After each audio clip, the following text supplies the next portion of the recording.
আসসালামু আলাইকুম। স্যামসাংয়ের 32 ইঞ্চি একটি টেলিভিশন, প্যানেল প্রবলেম। এই দেখতে পাচ্ছেন প্যানেলে স্ক্রিনে টোকা দিলে ভিতরে আলোটা দেখা যাচ্ছে কিন্তু কোনো ছবি দেখা যাচ্ছে না।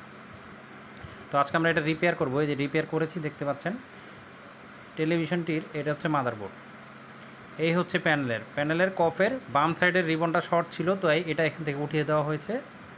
উঠিয়ে দেওয়ার পর দেখতে পাচ্ছেন এই যে ডিসপ্লেটা আসছে। তো এই ধরনের কাজের জন্য আপনারা আমাদের সাথে যোগাযোগ করতে পারেন, আমাদের হোম সার্ভিসেরও ব্যবস্থা আছে। ধন্যবাদ।